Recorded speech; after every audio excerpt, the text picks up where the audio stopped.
Nope, it's not clickbait. In patch 2.6, there has been huge changes to the stun gun and glitch grenade, which will drastically increase one's viability while decreasing the others. But that's not all. We've got a response and update to the cheating problem currently plaguing the finals, significant rank changes, as well as an explanation as to how the ranking system works, which, spoiler alert, is still kind of vague. 2 new battle pass pages, along with a ton of free rewards, a major update to private matches, the addition of a brand new game mode called Terminus, and so much more. So if you find this video informative, please smash that like button. It's a small button for you, but makes a massive impact on my channel. Also, subscribe for all things the finals. I've left timestamps down below as usual, so let's cut the BS and jump straight into it. Up first, we have the new game mode, Terminal Attack. It's a 5v5 single life attack and defend mode, which each team takes turns trying to deliver the encryption key to the terminal. There's no healing, no revives, and you only have 1 life, YOLO. Players can only generate up to 100 health, and your gadgets, most importantly, don't regenerate at all. So you're gonna have to really think about when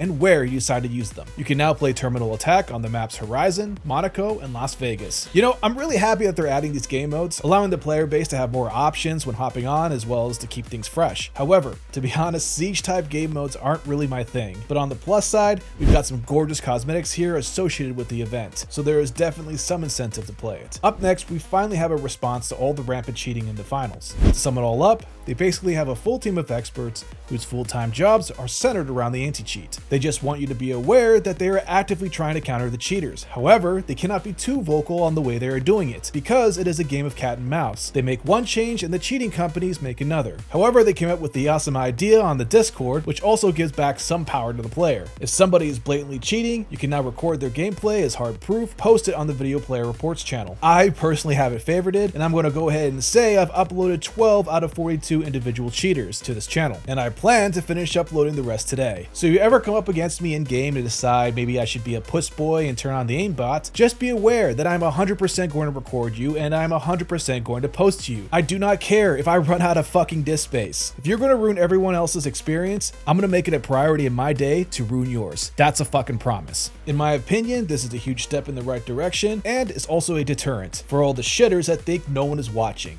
because now we all are. It's a great step in the right direction, in my opinion, in a genre that is plagued by this issue. Let's go ahead and move on to the next subject. Starting with balance changes. The barricade is now 20% larger, but not the way you think. The barricade is higher rather than wider, now making it impossible for you to shoot over the top, which in my opinion cuts the barricade's versatility in half. Be that now the barricade is pretty much only used for defensive purposes, like barricading an entire door or filling up a gap in a wall, with the exception of light maybe being able to hop through the tiny gap. But you won't be able to use it offensively because you can't see over the damn thing. I personally don't see this as a buff, I kind of see it as a nerf. And I'm going to go ahead and say it, this was a change no one asked for. But maybe the devs see something that I don't, so I'm going to give this time and see how it plays out. Now the glitch grenade, this is huge. The glitch effect will now pass through mesh and dome shields. When the grenade hits the dome shield on impact, everything within its radius will be glitched. With the upcoming nerf to stun gun I'm about to go through, this definitely brings some viability back to light that has been removed with those changes, and make power shift game modes a lot less lopsided, because one glitch grenade thrown on the point can literally render an entire team defenseless.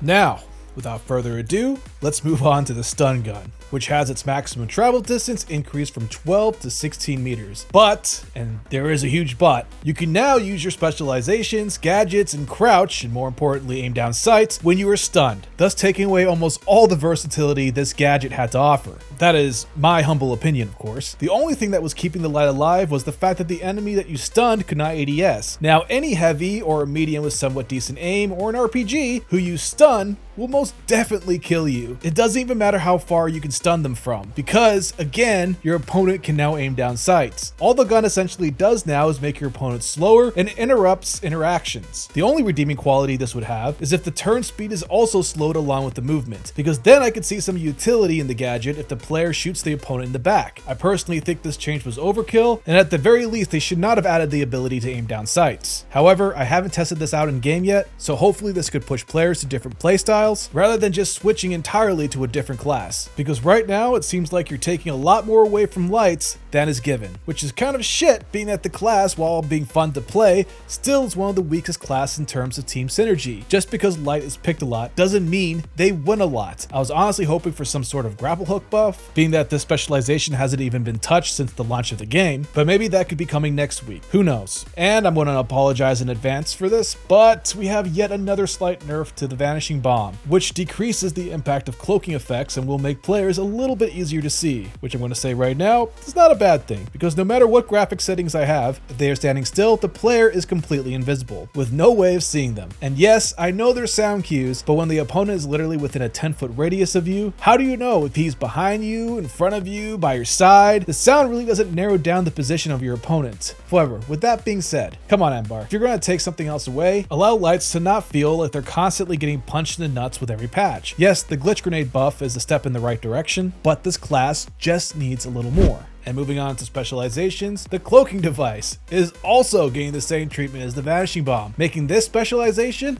extra shit. Because why use it when you can use dash and a smoke bomb with an incredibly low refresh and invisibility duration? Moving on to weapons, we are seeing yet another change to the FCAR. I'm not going to call it a nerf or a buff, because yes, the weapon now has a decrease in damage from 25 to 22, but has an increase in the magazine size from 20 to 25. Along with that, it does slightly more damage at range, with the fall off damage multiplier increase at the max range from 50 to 55%. This will hopefully keep the weapon's power in check at higher skill levels, but at the same time making it more forgiving for new players. With this change, I can now one-clip the back moving target fairly consistently. However, regardless of having a sight, with the damage being reduced for this weapon, I find myself wondering, why am I not using the AK or FAMAS instead? Especially with the FAMAS, which can consistently kill you at far ranges. And if you can't do that, just watch this masterclass video I have on it. It will definitely set you up to succeed, as well as dominate with the FAMAS. Onto the content and bug fixes, I'm only going to be going through the changes I think are impactful to your gameplay experience and performance. The first is audio, with increased priority of enemy footsteps and tweaks to make them easier to hear, as well as tweaks to the loudness of the dematerialized and materialized sounds. They've added 2 bonus pages of rewards to the end of the battle pass. Here are the rewards. This is actually pretty cool. I've never heard of a company doing this, giving me even more reason to have faith in this team. Awesome stuff. They have some additions here for gyro aiming.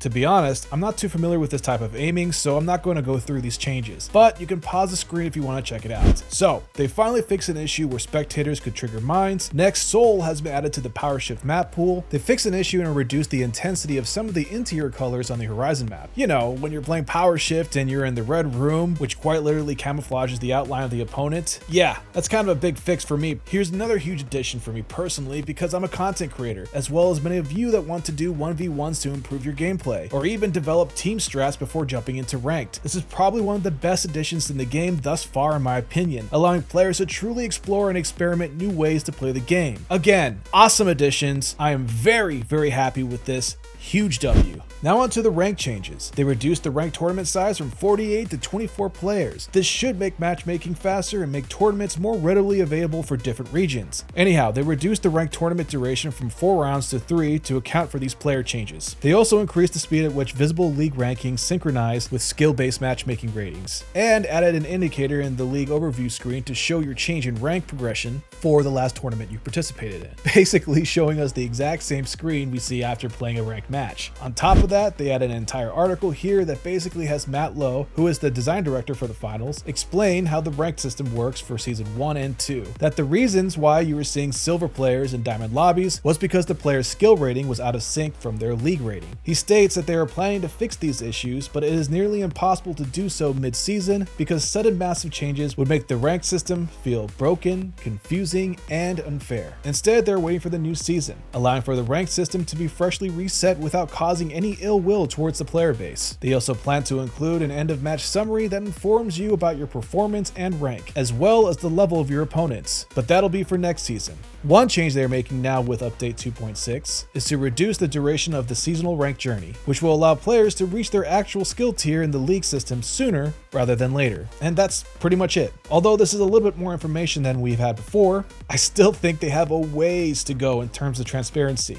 So, moving on to specializations. They fixed an issue where the turrets lost targeting on players with riot shields, as well as when they would fall off buildings and not rotate when landing. Now here's another big and amazing change, is that players can purchase a single item within a bundle without having to buy the entirety of it. This is honestly very pro-consumer, and in 2024, it's pretty rare. Everyone that's screeching finally as if Embark was scraping by doing the bare minimum really don't know how good they have it. I genuinely mean that. Next, they polished and refined how pings are visualized in game, as well as hit indicators, differentiating each type of damage from melee all the way to range. And rather than a buff to the actual specialization itself, instead we have a polished grapple hook wire animation. Wow, gee, thanks Embark. Really appreciate that. Not that we were even, asking for it, but still, something is better than nothing. So for the weapons, we have improved melee aim assist so that it not only looks for the target when the attack is initiated by the player, but also validates that they are still correct when aim correction is applied. This should reduce the number of times melee attack could pull the player away from the target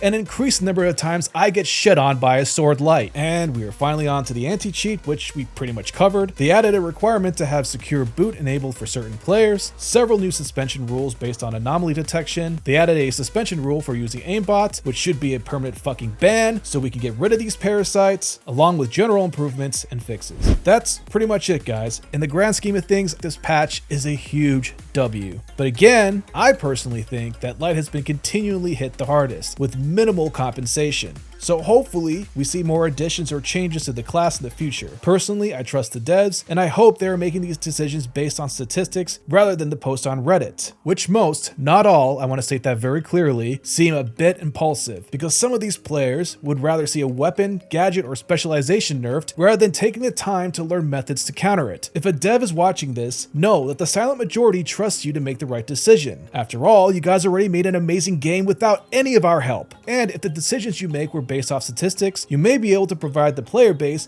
with what they need versus what they want. Because believe me, even with this stun gun nerf, some of these players will find a whole new reason to complain. Anyhow, I'm going to stop there. I've got quite a busy day today, and I have to get back to working on this LH1 masterclass video, which you guys should expect to release on the weekend. It's going to be a banger, I promise you. If you don't want to miss it, hit that subscribe button and ring the notification bell. And don't forget to smash that like button too. Also, let me know down below what you think about this patch. Maybe there's some positive to some of the negative that I've seen, or vice versa. But I'll never know if you guys don't share your opinion. All voices are valid in my comments section, but just remember to be polite. For the rest of the video, I'll be showcasing the new store items. Peace and love, guys, and I'll see you next time.